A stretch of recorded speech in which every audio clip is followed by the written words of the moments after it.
¿Qué tal? ¿Cómo les va? Nuevamente estamos con Salud 10 Televisión y ya muy cerca de la primavera, aunque nos ha tocado días de mucho frío. De mucho Marcela, ¿no? frío, pero bueno, dice que son los últimos. Sí. Esperemos. Y bueno, pero hay que abrigarse porque si no tenemos la segunda oleada de gripes, de neumonías y todas esas cosas. Antes que nada, vamos a saludar a todos los maestros en su día, que fue el día de ayer, así que un saludo y especialmente a aquellos maestros nuestros. Somos casi de la misma promoción, de la misma. No, como casi, somos de la misma promoción. Así obvio. que saludamos a todos nuestros maestros que nos han guiado en nuestros principios de nuestras vidas, sin lugar a duda.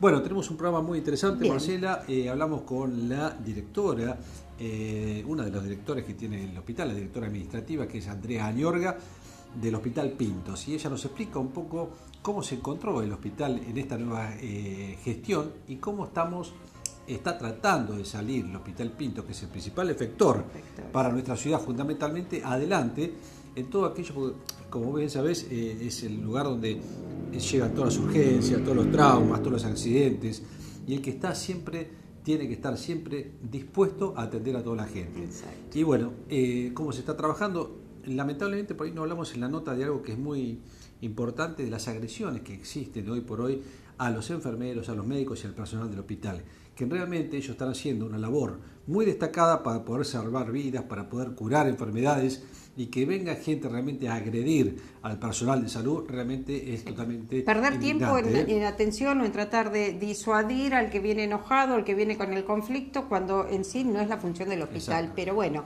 hablamos de la agresividad cotidiana, donde pareciera que nos estamos acostumbrando a que todo el mundo te conteste mal, te trate mal, y esto se lleva con agresiones físicas, que es muchísimo más difícil, y en una situación en donde si el hospital tiene que subsanar un problema médico, no puede estar atendiendo una cuestión privada. Hoy esto no existía, donde hoy tenemos que tener seguridad en los centros de salud, que antes no existía. Bueno, realmente es indignante y lamentable que esto esté ocurriendo.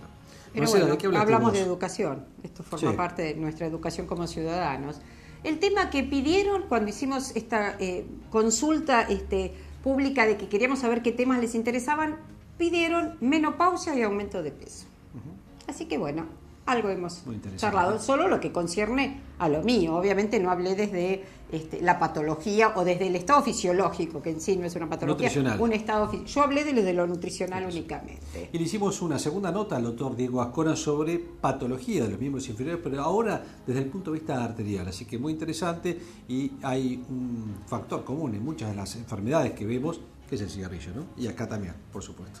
Así que bueno, empezamos con Salud 10.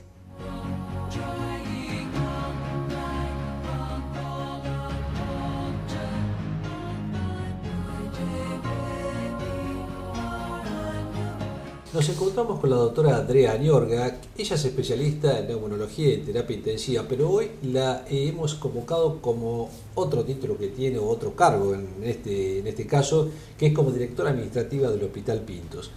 Y como ustedes saben, toda nuestra sociedad se mueve mucho alrededor del hospital porque es nuestro efector principal desde el punto de vista municipal, y que realmente a veces uno escucha cosas del hospital, pero qué mejor que acudir a la gente que está dirigiendo en este momento el hospital para saber de qué se está tratando. Andrea, muchas gracias por estar hoy con nosotros, y hoy te vamos a hacer una nota como directora administrativa del hospital. Y bueno, un poco contanos a ver cómo recibieron ustedes el hospital, porque vos estás con Luis Ursulipé también ahí, y ustedes recibieron el hospital hace más o menos 8 o 9 meses, y contame un poco cómo fue todo esto, este desafío, ¿no? Bueno, muchas gracias por el espacio. Nosotros somos 3 directores actualmente. Desde diciembre que ingresamos es el doctor Luis Ursulipé como director ejecutivo, en la dirección administrativa estoy yo, y el doctor Donelli como vicedirector. Nosotros encontramos en diciembre un hospital en crisis. Un poco desde la asociación de profesionales estábamos haciendo reuniones para ver cómo podíamos aportar una solución. El ejecutivo llama al doctor Ursulipé como para ofrecerle la dirección, y él nos convoca a nosotros. Encontramos un hospital que en ese momento tenía una crisis en cuanto a lo que era cirugía severa. No había anestesia, las anestesias se hacían, dado que el servicio de anestesia estaba en paro por falta de pago, se hacían bajo apercibimientos legales. Entonces ahí se accedía a algunas cirugías, las que eran con prótesis era todo un problema porque había que comprarlas y no había insumos.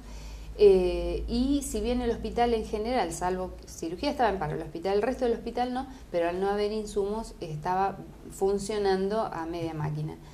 Se hizo la recaudación en la plaza a través de la comunidad que colaboró con un bono y se juntaron aproximadamente 450.000 pesos.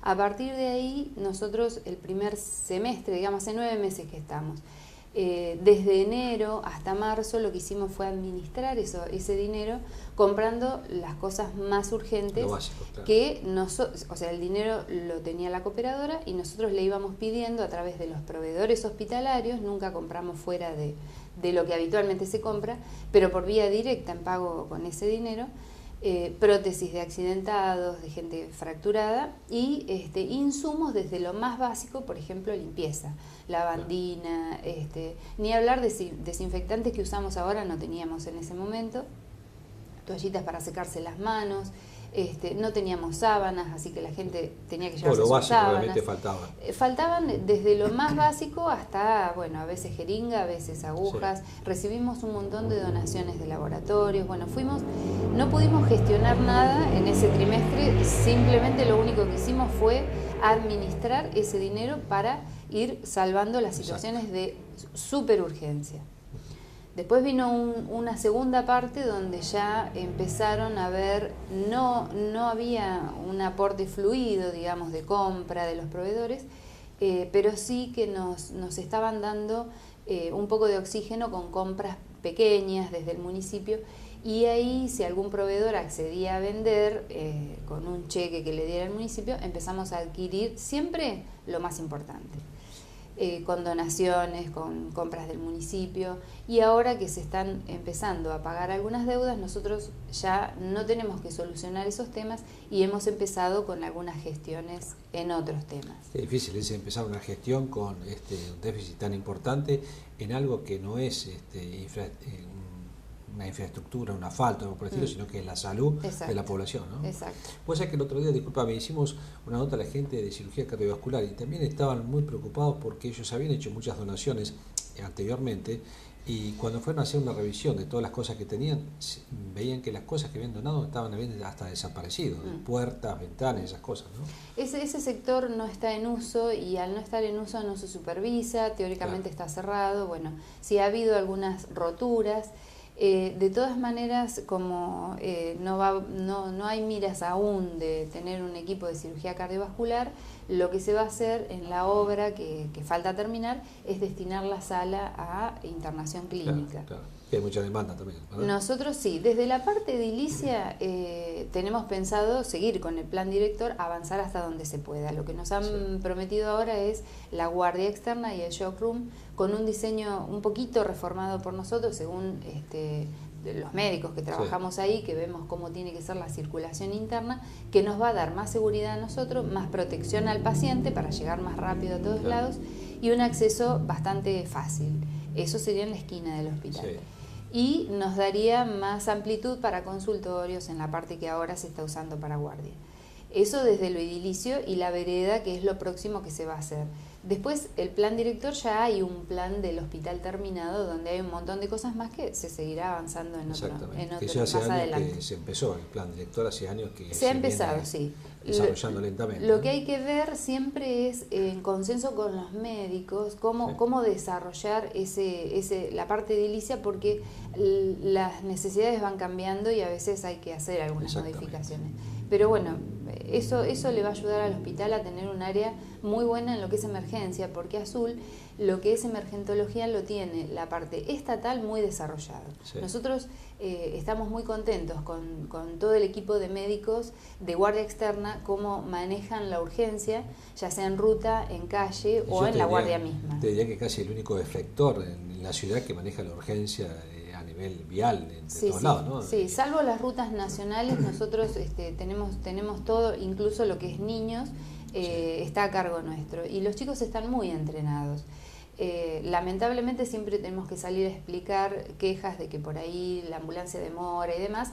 Entonces enseguida pedimos el informe y explicamos el por qué parece que la ambulancia demoró. Hay algo que por ahí se ve desde el punto de vista de infraestructura que por ahí ha quedado muy atrás mano el hospital por su ubicación realmente, ¿no? Porque a veces cuando ocurre algo o en la ruta 51 está bastante lejos, digamos, y el acceso para salir del hospital, vos lo conocés mejor que yo también, las calles donde se sale, la ambulancia no puede ir a una velocidad adecuada, un poco más veloz que lo que necesitaría, porque las calles realmente no lo ni permiten, hablar, ¿no? Si llevas a un paciente fracturado. Ni hablar, por supuesto.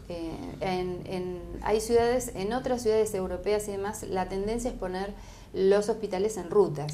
En este caso estaría dificultado porque tenemos rutas de los dos lados, pero lo que hay que hacer es facilitar los accesos por avenidas para llegar más rápido y no tener el bloqueo de la vía del tren, que eso es un proyecto también que está en vías de solución.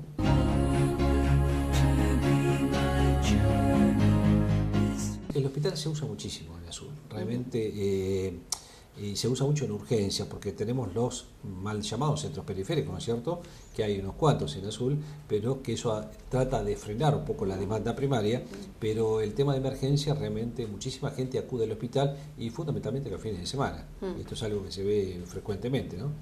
Otro de los puntos que nosotros estamos trabajando justamente es en intentar que la población utilice los CAP que se ha reactivado en esta gestión y están funcionando. Entonces les quedan más cerca y que vengan solamente al hospital por urgencias. De mañana nosotros tenemos consultorios como para hacer consultorio de demanda de lo que no es urgencia y no atosigar al médico de guardia, que son dos, que no son dos porque no quieren venir a trabajar, en realidad son dos porque no hay más médicos. Y los fines de semana que no hay médico fijo lo estamos cubriendo con rotativas. Se está intentando hacer eso hoy por una cuestión de un conflicto económico. Se ha restringido la atención realmente y se atiende solamente la urgencia en guardia, pero la idea en la cual estamos trabajando, hoy tuvimos una reunión con el comité de infectología, hemos tenido una alta tasa de sepsis y de muerte por sepsis en el área crítica.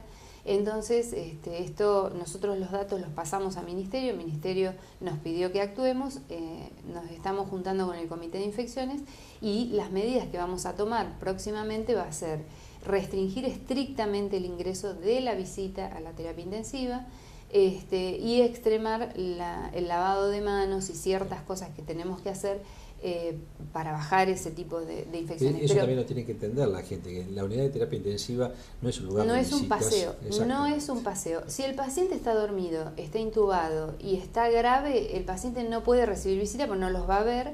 Y con que pase un solo familiar, lo mire, ve que está, es suficiente. No puede ser que vengan 8 familiares, entren, salgan y entren, salgan.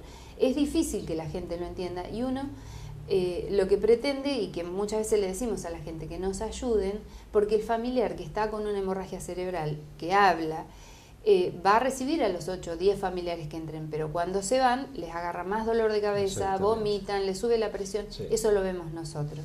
Pero bueno, uno también entiende la angustia de la gente de querer ver. Pero bueno, por ahí incluso hasta complica a veces al paciente que está al lado. Exacto, sí. Entonces, toda esa carga de estrés que se le pone al paciente, al otro paciente y demás, nosotros la vamos a tener que restringir restringiendo la visita. Andrea, ¿planes para el futuro en el hospital? Bueno, planes para el futuro desde el punto de vista de todo lo que es material, tanto lo edilicio como insumos, es trabajar en lo que son licitaciones, bajar lo más que se pueda el gasto en cuanto a una buena gestión en procesos, para que no haya compras de urgencia, disminuirla a lo menos posible para no gastar de más. Porque son más costosas. Exacto. Lo que se compra urgente, que hay que comprar en una farmacia hoy, se paga el doble. Exacto.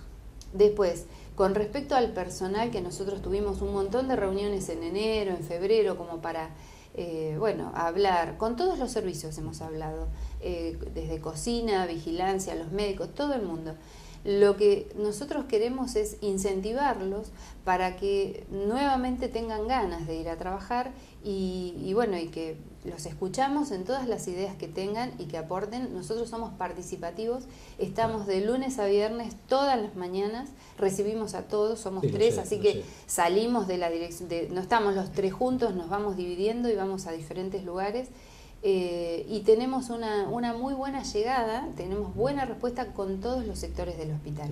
El hospital funciona no por nosotros, no por los directores anteriores, ni por el intendente de turno. Funciona porque el que limpia va y limpia, la enfermera va y hace su trabajo, el médico hace su diagnóstico, o sea que todos los trabajadores del hospital haciendo su trabajo hacen funcionar, no porque haya uno sentado en la dirección. Lo que nosotros queremos con todo lo que es personal es tratar de armonizar el trabajo y de incentivarlos a hacer lo mejor que se pueda. Eso es otro de los planes a seguir. Y por último, tratar de que la gente tenga la mayoría, el mayor porcentaje de los pacientes se sientan bien atendidos y a gusto. Siempre va a haber gente, obviamente, que va a estar desconforme, ese porcentaje está previsto en cualquier empresa, en cualquier hospital, pero vamos a tratar de achicar el margen lo más que se pueda. Pero se reconoce que últimamente hay muchos agradecimientos de la gente que va al hospital, que están bien atendidos, que se ve que hay un clima totalmente diferente. Sí, bueno, en eso estamos trabajando y vamos a seguir trabajando. Esos son los planes. Tengo una pregunta por ahí, pues no sé si es política o no, y si la puede responder o no, pero ¿por qué hay 3 gremios que están adentro de un hospital? ¿Por qué hay ciudades de alrededor que tienen un solo gremio que trabajan para un hospital? Bueno, los gremios son diferentes. ATE es un gremio de trabajadores del Estado que no engloba lo municipal solamente. ISOEMPA y STMA son de trabajadores municipales. Los 3 gremios han estado en reuniones con nosotros, más ATE y STMA, y tenemos, la verdad, una charla muy fluida y muy buena participación. Al momento no hemos tenido ningún conflicto, digamos, siempre hemos llegado a acuerdos, y la verdad que nosotros, más allá de los mitos que hay sobre los gremios, estamos conformes en cuanto a las charlas que tenemos y las respuestas que hemos obtenido. Y los invitamos a que vengan, y cada vez que nos piden una reunión, enseguida se la damos, porque ellos, al igual que nosotros, trabajan, bueno, nosotros, 2 de nosotros hacemos guardias en el hospital, así que estamos en contacto con todos los trabajadores. Y el gremio está con los trabajadores y saben su problemática diaria, quizás hasta mejor que nosotros. Entonces, bueno, nos aportan muchos datos e ideas. Ayuda. Sí. Perfecto. Última pregunta te hago. PAMI con el hospital, ¿cómo viene? Porque PAMI hoy por hoy, la mayor caudal de gente lo aporta al hospital, digamos, ¿no? Exacto. Llega al hospital. Un 50% de nuestra internación es PAMI. Nosotros PAMI tenemos el gran caudal, es PAMI COSEBA, que es una gerenciadora que funciona en Olavarría, que participan varios partidos locales de alrededor, y hemos tenido una auditoría de PAMI Central, donde ellos han visto que tenemos bien la facturación de COSEBA, que por lo menos tenemos una muy buena carga de datos, y la facturación, si bien no la hemos subido mucho, ha mejorado algo. Tenemos otros temas donde trabajar, que lo que es PAMI no COSEBA, que teóricamente iría a un privado, pero si el paciente elige venir al hospital y no se quiere ir, o tiene una urgencia, ingresa al hospital, se lo interna y se lo atiende. Eso antes no se cobraba o había mucha dificultad. Ahora estamos en contacto directo con Ortiz, Oxovi, que ellos nos van a ayudar nos están dando una mano. Del punto de vista exacto, de PAMI para también. hacer las órdenes para el cobro. Todavía PAMI no se ha definido bien cómo quiere manejarse. Por ahora estamos manejándonos como antes, pero nos han ayudado, nos han prometido una mesa de anestesia que próximamente va a llegar, y les solicitamos también una ambulancia como para tener una más.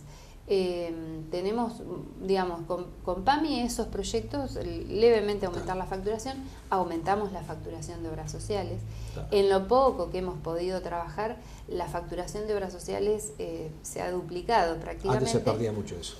se sigue perdiendo porque nos falta la informatización del hospital, que ese tema es otro de los cuales estamos trabajando. Al informatizar podemos facturar cosas que se hacen durante la guardia, a la noche, a la tarde, laboratorios, radiografías, todo lo demás, lo que se hace en internación se factura todo.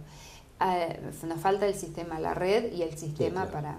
Bueno, hay mucho para pero hacer está eso. prometido eso, ya lo hemos, ya bueno, tenemos, es bueno. Tenemos hasta los proveedores que han venido a hacer los cálculos de cuánto saldría. Perfecto. Bueno, Andrea, muy clara, realmente es una gestión interesante la que están realizando, y del hospital todos necesitamos, del hospital todo lo debemos cuidar, todo lo debemos apoyar, y no pensar que el hospital nos tiene que dar todo. Nosotros también tenemos que colaborar con este hospital, el Hospital Pintos de Azul, que realmente es el efector más grande que tiene nuestra ciudad, y donde la mayoría de las urgencias, cuando existe un accidente o a un problema de trauma o algo por el estilo, es el primero que va a gestionar su atención. Así que creo que debemos apoyar al Hospital Pintos, debemos apoyar la gestión esta que realmente está trabajando muy bien, y que todos los trabajadores se sientan realmente conformes con lo que vienen haciendo en este hospital. Andrea, te agradecemos mucho tu nota, y seguramente te vamos a estar llamando a vos o a otro de los directores por este tema, pero a vos especialmente por tu especialidad. Bueno, sí, cómo no. Quedamos, yo espero poder venir en una segunda oportunidad para contar a ver qué cosas nuevas hemos logrado. Vamos a ir, si no, y qué, o podemos ir. O vengan ustedes mejor. Y qué logros hemos tenido y qué otros proyectos nuevos van a surgir. Y bueno, y que Martelli seguramente va a estar apoyando todo esto, porque creo que tiene su corazón también metido en el Pinto para que pueda arrancar esto, ¿no? Seguro. Bueno, muchas gracias, Andrea. Bueno, gracias.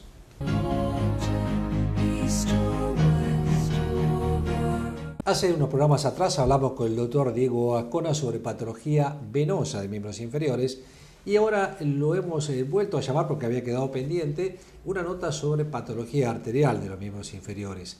Diego, gracias por estar nuevamente con nosotros. ¿Cómo va? Diego, bueno, a ver, la otra vez que hablamos tanto de venas, pero nos quedó arterias, así que un poco la patología arterial, que muchas veces la gente confunde que es una vena con una arteria, ¿no? Sí, un territorio muy importante, generalmente para que la gente un poco se ubique. La parte circulatoria nuestra está dividida en arterias, venas y un sistema linfático. La otra vez hablamos de la parte venosa, puntualmente, y la parte arterial me parece que es también como para tenerlo en cuenta en determinadas poblaciones puntualmente de edad, y sobre todo por el riesgo que implica, ¿no? Porque el riesgo es mucho más importante en lo que es la viabilidad, o sea, conservar un miembro o una pierna, y el estado general también de su salud, porque es un marcador, la circulación arterial, sistémico. O sea, por más que uno evalúe la parte circulatoria periférica, está evaluando otro tipo de arterias en distintas ubicaciones, ¿no?, del cuerpo. Las arterias son las que llevan los pulsos y las que llevan la sangre a la parte de los miembros inferiores, y son que si no tenemos buenos pulsos o no le está llegando bien la sangre de miembros inferiores, ahí vamos a tener problemas importantes, ¿no? Exactamente, es un territorio muy importante y que está focalizado puntualmente en determinados factores de riesgo, que es donde nosotros tratamos de hacer lo que sería la prevención primaria, trabajar sobre esos grupos de riesgo muy importantes, a otro tipo de pacientes que no los tienen, que también, digamos, ameritan un seguimiento, pero tenemos que poner la lupa sobre todo en gente que tiene factores de riesgo, factores hereditarios. ¿Quiénes, por ejemplo? A ver, contame. Yo hago así ya porque ya sé, ¿no? Pero bueno, ¿quién es este? Bueno, obviamente que el factor de riesgo, uno de los factores de riesgo importantes es el tabaco, ¿no? El tabaco es uno de los factores de riesgo muy importantes. La nicotina básicamente tiene un efecto vasoconstrictor. Vasoconstrictor significa que una arteria se cierra, aunque sea a los segundos, una pitada. Cuando la nicotina entra en sangre, provoca el cierre de lo que es una arteria, además de su fenómeno inflamatorio en lo que llamamos esas células que forman parte de la arteria, de la pared de la arteria. Obviamente que después la diabetes es otro de los factores muy importantes, que es una enfermedad crónica donde el paciente prácticamente no tiene ninguna sintomatología a lo largo de su vida, depende del tipo de diabético que estemos hablando, pero generalmente va haciendo estragos, va endureciendo las arterias.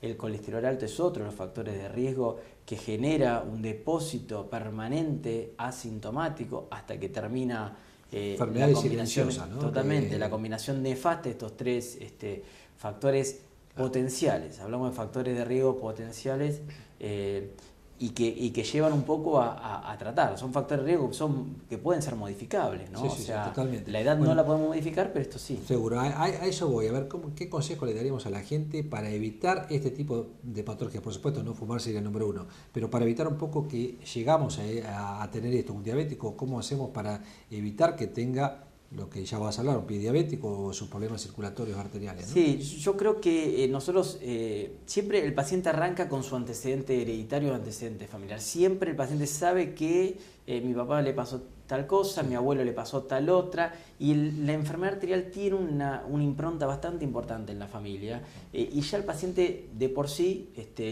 eso ya lo sabe antes de lo que es la consulta. Obviamente que si tenemos pacientes o adultos jóvenes, 40, 50 años, con actividad, lo que sería fumar, la idea es evitar esto. Pacientes hipertensos, la idea es tratar de conservar la presión. Pacientes con su colesterol alto o el tipo de lipemia que llamamos nosotros, de distintas alteraciones de colesterol, tratar de estabilizarlos también de la misma forma. Y lo mismo con los pacientes que son o saben que son o no diabéticos, ¿no? Entonces esto amerita primero una consulta con su médico clínico, porque son datos clínicos la patología básicos, de base. exactamente. Entonces ellos también, los médicos generalistas, los médicos clínicos, hacen un poco hincapié en mantener estos controles de riesgo digamos en su cauce, o sea, tratar de tenerlos controlados. Hablamos de una diabetes controlada con los valores en sangre son acorde a lo que pedimos, independientemente de qué tipo de medicación tome para mantener eso, seguido de una actividad física, seguido de un peso controlado, de evitar un sobrepeso o un sedentarismo. Claro, entonces, en determinados pacientes que sabemos que están con sobrepeso, que seguramente pueden o no, pero mayoritariamente pueden tener hipertensión, diabetes, colesterol, el foco arrancaría por ese lado, ¿no? Empezar a trabajar sobre los factores de riesgo. ¿Qué síntomas tiene el paciente que tiene una patología arterial de los miembros inferiores? Bueno, hablamos de factores de riesgo silente, esto es lo mismo. La enfermedad arterial es difusa, básicamente, y simétrica. Hablo que generalmente la enfermedad afecta a todas las arterias del cuerpo. Por más que nos dé la sintomatología una pierna, pero seguramente una carótida está con su enfermedad, no para sintomatología, pero está con su enfermedad. Lo mismo que las coronarias, las arterias renales, etc. Ahora, de por sí es una enfermedad que se mantiene asintomática en la medida en que nosotros no llevemos a un paciente, por ejemplo, a una actividad física extrema. O sea, hay pacientes que nos dicen, yo no camino nunca. Claro, pero si el paciente caminara 5 cuadras, el paciente no las podría cumplir. Entonces, el primer síntoma que nos llama la atención y que se le presenta al paciente es la dificultad a veces para caminar. O sea, corta una caminata, corta una marcha. Los famosos miradores de vidriera, ¿no? Exactamente. El síndrome de la vidriera, el mirador de vidriera por una claudicación intermitente que se llama. Es el paciente que tiene que parar en determinado momento. Por dolor, realmente, ¿no? Por dolor, entonces disimula que mira algo y a los 30 segundos, 45 segundos, el dolor, que generalmente es un dolor en las pantorrillas, pueden tenerlo más arriba, pueden tener alergias glúteas, o sea, si es más arriba la enfermedad, calma y continúan caminando. Básicamente porque en realidad el paciente necesita más cantidad de sangre que llegue a las masas musculares que no lo tiene. Entonces el reposo mínimo compensa, sale el dolor, la anoxia y puede seguir caminando. ¿Y cómo tratamos a estos pacientes, tanto diabéticos como por el cigarrillo, que tienen una patología arterial que no le permite una buena circulación a los miembros inferiores, que incluso hay casos que terminan con amputaciones, ¿no? Sí, primer tratamiento es la alarma de, por ejemplo, si hablamos de miembros inferiores, de la claudicación. Creo que la claudicación es una enfermedad que no genera lastimaduras, no genera lesión. Pero es un aviso alarmante. Muy importante y que yo creo que plantea un cambio de por vida en un paciente. Son pacientes que generalmente que cuando claudican tienen sus factores de riesgo alterados. Entonces, eso va a generar un cambio por ahí. Y después, también se trata de evitar llevar a que un paciente termine con una lesión. O sea, porque la enfermedad, como empezamos a hablar, es progresiva. Entonces empieza con asintomática y enferma una arteria hasta que la arteria la tapa y después empieza con una claudicación, dificultad cuando camina y después termina con una lesión porque ya la pierna no puede compensar más, aparece un dedo negro, una lastimadura, una úlcera. Exactamente. Entonces la idea es que como es un fenómeno progresivo en lo que es enfermedad crónica, porque también está la aguda, pero lo que es enfermedad crónica, nos permite hacer cambios de vida en el paciente, medicarlo, programar actividad física, caminatas con medicación y controles rutinarios y periódicos, como para terminar en esto, en el riesgo de una amputación, en un pie diabético, en una lesión en un dedo negro, en un dolor de noche, aunque no tengan lesión, una pierna que falta, que está isquémica, duele de noche, sobre todo en determinadas situaciones. ¿El diagnóstico también se hace con Doppler o hay algún otro método de diagnóstico? Arrancamos con un diagnóstico no invasivo, siempre. O sea, creo que esto tiene la facilidad hoy por hoy en medicina que podemos hacer una simple ecografía y saber cómo está la llegada de sangre al pie. Entonces arrancamos de esa forma, lo clasificamos al paciente porque tenemos unas escalas como para determinar qué sintomatología tiene, a su enfermedad que tiene y qué pronóstico, exactamente. Y siempre se trata de prevenir, tratamos de hacerle tratamiento médico sin llegar a extremos. Extremos hablo de tratar de salvar una pierna, donde en realidad, por ejemplo, hablo de miembros inferiores porque la carótida me parece su mundo con respecto al tema del accidente cerebrovascular hoy estamos en miembros inferiores. Estaríamos en la parte arterial en miembros inferiores. Y sin tener que llegar a eso, bueno, podemos hacer un tratamiento médico, pero somos más invasivos cuando el paciente está en riesgo de perder una pierna. O sea, cuando el paciente pasa de la claudicación a una lesión, una lastimadura, un dedo negro, una lesión en un hueso, una lesión en una osteomelitis, etc. Entonces, me parece que son pautas y tiempos que le permite al paciente consultar, ¿no? Antes de llegar a eso. Y después existen los bypass, ¿no es cierto? Que Sí. ya es una cirugía vascular arterial, ¿no? Sí. Que es una cirugía mayor. Cuando pasamos de lo no invasivo a lo invasivo, cuando hacemos lo que llamamos, salimos del ecodoppler y pasamos a hacer la arteriografía, que es el famoso cateterismo, y básicamente determinamos Que todo piensa uno que el cateterismo solamente para el corazón, se usa también para miembros para todas inferiores. las arterias de todo el cuerpo. Hacemos detección exacta de dónde está la lesión. Pero tomamos la decisión de hacer un estudio invasivo cuando tenemos que hacer algo por el paciente. Cuando digo hacer algo es revascularizar al paciente, o sea, llevarle sangre porque el paciente en esa condición, cuando uno no puede seguir, porque o corre riesgo la pierna o corre riesgo él, que en realidad en definitiva y a la larga corre riesgo él, obviamente. Exacto. Pero primero la visión es del miembro. Y las técnicas para revascularizar son variadas. Nosotros dividimos en dos grandes grupos, que es la parte de endovascular, la parte de hemodinamia, o sea, la colocación de stent, de balones, en la medida en que tenga un tipo de lesión acorde para hacerlo, y la vía abierta, que llamamos nosotros, que es la parte quirúrgica, que es la de hacer los bypass, las tromboendarterectomías, las revascularizaciones abiertas, ¿no? O sea que también se usa en estos casos colocación de stent y todo exactamente, eso, ¿no? Exactamente. Bueno, Diego, no sé si querés agregar algo más, pero fuiste muy claro la otra vez con lo venoso y ahora con lo arterial, ¿eh? Así que creo que esto da para pensar en aquellos que tienen una claudicación intermitente, que es lo que dijo el doctor, los famosos miradores de vidriera. Si usted se cansa 3, 4 cuadras y antes caminaba bastante bien, o si es fumador, si es diabético, no deje de controlarse la parte arterial, fundamentalmente de los miembros inferiores, aparte de toda su enfermedad, por supuesto, y lo mismo que si tiene antecedentes familiares de haber padecido uno de sus familiares alguna patología vascular. Diego, muchas gracias. No, por favor, gracias. Continuamos.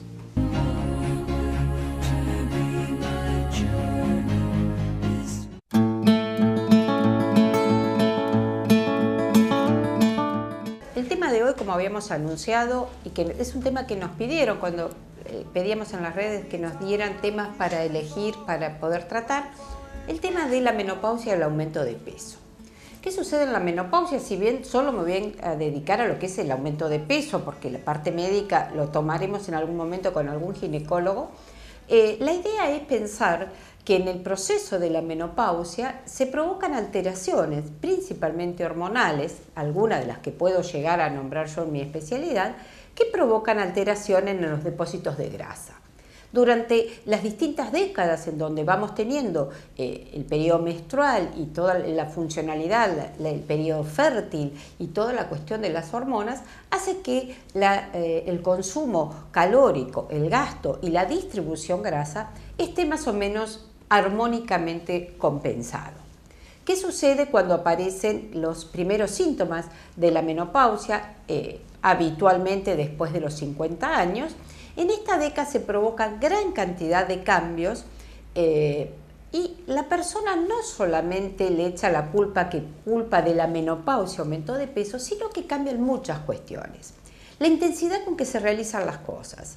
Eso es una cuestión importantísima. Si tenemos en cuenta en donde la mayoría de las personas después de los 50 años que puedan tener un grupo familiar, que tengan hijos, generalmente ya los chicos a esta edad están mucho más libres. Ya uno no corre como mamá atrás de los chicos más chicos, entonces la intensidad con la que ponemos el ímpetu para hacer las cosas diarias es diferente. O sea que cambiamos la intensidad. De hecho, las mujeres tenemos un metabolismo basal más bajo que el del hombre. Por lo tanto, necesitamos consumir menos para no aumentar de peso.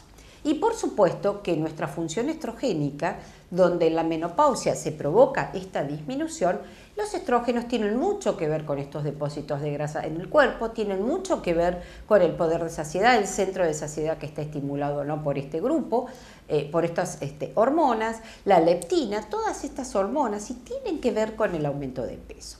Pero obvio que no tenemos que escudarnos en que porque estamos en el periodo menopáusico vamos a aumentar de peso. Se puede estar descrito alrededor de un 6% solamente del peso teórico que puede haber de aumento debido a la etapa menopáusica.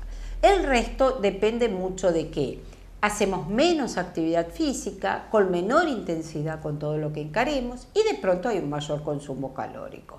¿Qué tenemos que tener en cuenta? O sea, primero, las mujeres todas indefectiblemente vamos a pasar por la etapa de la menopausia, por lo tanto tenemos que tener en claro cuál va a ser nuestra conducta. No esperar a tener 20 kilos de más para echarle la culpa a la menopausia, sino de prever una actividad física coordinada, diaria o en su defecto día por medio, igual que cualquier otra persona, donde le pongamos más ganas de hacer las cosas, que tratemos de consumir menor cantidad de alimentos, porque esta es una realidad. Es la misma planteo cuando la gente dice, debo tener un problema de tiroides, debo tener un problema hormonal, por eso aumento de peso. Por el solo hecho de tener un problema hormonal o por el solo hecho de ser menopáusica, no quiere decir que uno esté destinado a terminar siendo un obeso.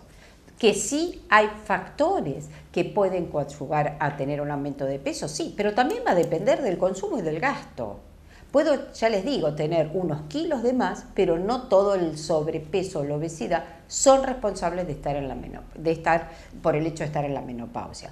Por supuesto que son factores, no solamente la disminución de estrógenos, que puede llegar a provocar este pequeño aumento, sino que además nos deja protegidos de toda la enfermedad cardiovascular. Entonces estamos doblemente agravados que si aumentamos de peso con todos los riesgos que traen de diabetes, de hipertensión, de hipercolesterolemia, de todos los trastornos que traen estas patologías, estas alteraciones metabólicas, si no lo consideramos como que estamos en una etapa de la vida en donde debemos cuidarnos más que en otro, obviamente que vamos a desencadenar en un problema de obesidad, pero no porque tengamos un cartel que digamos soy una menopáusica, ¿sí? Entonces, empecemos a considerar que estas cuestiones fisiológicas pueden ayudar a que nos desbarranquemos si no lo tenemos en cuenta.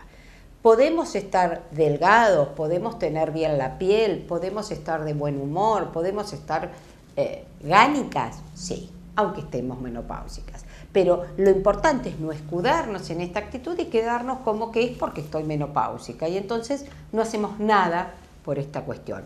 En síntesis, comemos un poco menos, nos movemos un poco más, tratamos de organizar nuestro día, de ponernos positivas, de que todo va a estar bien y no quedarnos con la idea de que estoy menopáusica y me siento a esperar a terminar siendo una obesa.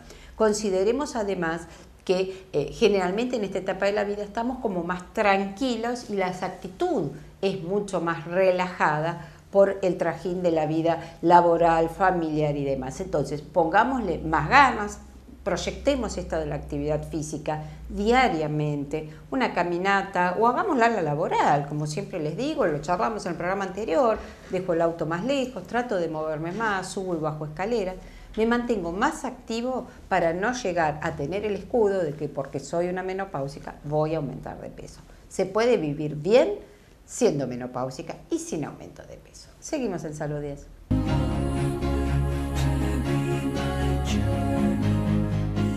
Bien, llegamos al final de Salud 10, un programa muy importante en cuanto al reconocimiento que queríamos hacer a nuestro querido hospital.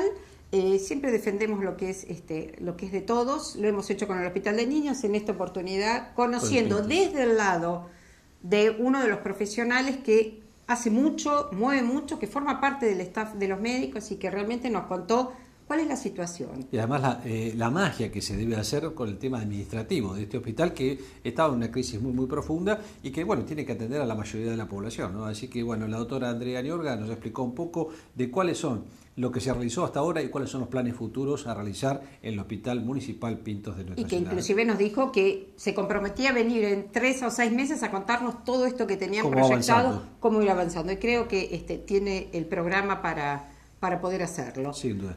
Bueno, menopausia y dieta. Menopausia y dieta. Esto de que la gente cree que porque estoy menopáusica tengo que ser una obesa y trabajar para ser obesa. Y no es así. Es así. Y bueno, y el doctor Ascona que les explicó cuáles son las patologías principales del miembro inferior desde el punto de vista arterial y cuáles son los causantes predisponentes a esta enfermedad, ¿no? Bien, así que bueno, mes lindo para empezar a protegernos del sol, a ponernos protectores, a disfrutar al aire libre, los adolescentes festejar el día de la primavera, pero sanamente, forma parte de esto que hablábamos de la educación en sociedad. Pero no guardar los abrigos todavía, ¿eh? No guardar los abrigos porque me parece pero el sol que todavía ya calienta más, así que uno se arriesga a desabrigarse. Así que bueno, en 7 días nos volvemos a ver. Y un nuevo saludo a todos los docentes y a los maestros, ¿eh? En 7 días nos vemos. Gracias.